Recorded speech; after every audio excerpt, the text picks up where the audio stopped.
Masih bersama kami di Presisi Pagi. Pemirsa, dalam rangka mempererat silaturahmi dan menjaga kebugaran jasmani, Polres Bontang menggelar kegiatan olahraga dan jalan sehat bersama Bayangkari yang berlangsung meriah yang dipimpin langsung oleh Kapolres Bontang AKBP Alex FL Tobing. Kegiatan jalan sehat dalam rangka Hari Bayangkara ke-79 berlangsung di halaman Mapores Bontang. Ini diikuti oleh seluruh personil Polres Bontang, pengurus dan anggota Bayangkari Cabang Bontang, serta keluarga besar Polri. Dengan penuh semangat dan kebersamaan, para peserta memulai jalan sehat mengelilingi rute yang telah ditentukan sambil menikmati udara segar pagi hari di Kota Bontang. Dalam sambutannya, AKBP Alex FL Tobing menyampaikan kegiatan ini tidak hanya bertujuan untuk menjaga kesehatan, tetapi juga mempererat tali persaudaraan antar anggota Polres dan Bayangkari. Kegiatan ini juga dirangkaikan dengan hiburan, pembagian door prize, serta sarapan bersama yang menambah keakraban dan suasana kekeluargaan.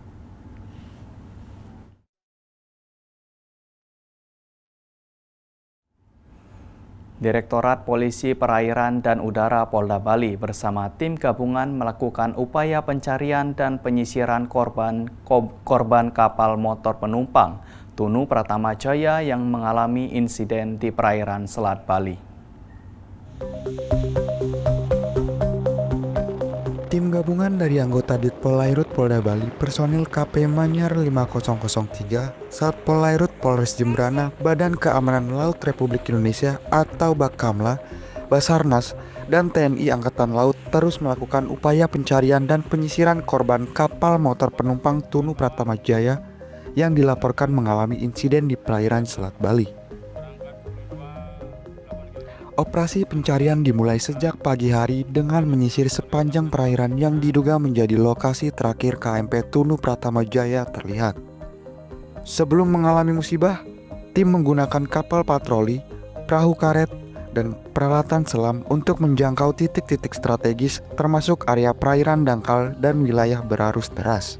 Ditpolairut Polda Bali beserta lintas instansi mengarahkan seluruh sumber daya untuk mempercepat proses pencarian dan mengevakuasi korban.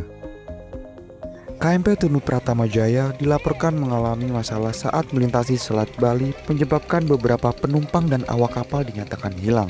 Proses pencarian masih berlangsung dan akan terus dilanjutkan hingga para korban ditemukan. Pihak keluarga korban telah diarahkan ke posko terpadu yang didirikan di Pelabuhan Gilimanuk dan mendapatkan pendampingan dari pihak berwenang. Dari Humas Polda Bali melaporkan untuk Polri TV. Jajaran Polresta Cirebon berhasil mengungkap 20 kasus tindak pidana. Petugas juga berhasil mengamankan 28 orang tersangka dari hasil pengungkapan seluruh kasus tindak pidana tersebut. Kapolresta Cirebon Kombes Pol Sumarni mengatakan 20 kasus tindak pidana yang telah diungkap itu terdiri dari 6 kasus pencurian sepeda motor, 5 kasus pencurian dengan pemberatan, 2 kasus pengeroyokan, 1 kasus kepemilikan senjata tajam, 3 kasus penipuan dan penggelapan, 2 kasus kekerasan seksual, serta 1 kasus pencabulan. Polisi juga turut mengamankan sejumlah barang bukti dari hasil pengungkapan seluruh kasus tindak pidana tersebut. Dan hingga kini, seluruh tersangka dan barang bukti tersebut masih menjalani pemeriksaan lebih lanjut. Pengungkapan 20 kasus tindak pidana ini merupakan komitmen Polresta Cirebon dalam menekan angka kriminalitas di wilayah Kabupaten Cirebon untuk memberikan rasa aman kepada seluruh elemen masyarakat, sehingga Polresta Cirebon tidak akan pernah berhenti memberantas tindak kriminal. Kami dari Polresta Cirebon akan menyampaikan pengungkapan kasus yang sudah dilakukan oleh jajaran Satreskrim Polresta Cirebon beserta 27 polsek di bawahnya, Satuan Reserse Kriminal Polresta Cirebon mengungkap 20 perkara yang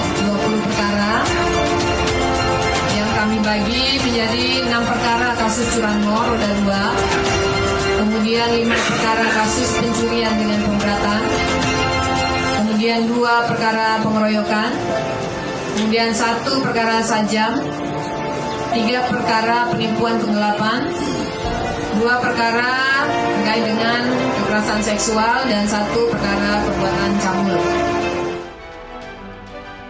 11 tersangka kasus curat dan curanmor dijerat pasal 363 KUH Pidana dengan ancaman hukuman penjara paling lama 7 tahun. Sedangkan 1 tersangka kasus pencabulan dijerat pasal 81 ayat 1 dan ayat 2 Yunto pasal 76E Undang-Undang Nomor 17 Tahun 2016 dengan ancaman hukuman maksimal 15 tahun penjara dan denda minimal 5 miliar rupiah. Dari Tim Humas, Polresta Cirebon, Polda Jawa Barat melaporkan untuk Polri TV. Pemirsa, tetaplah bersama kami, Presisi Pagi akan segera kembali.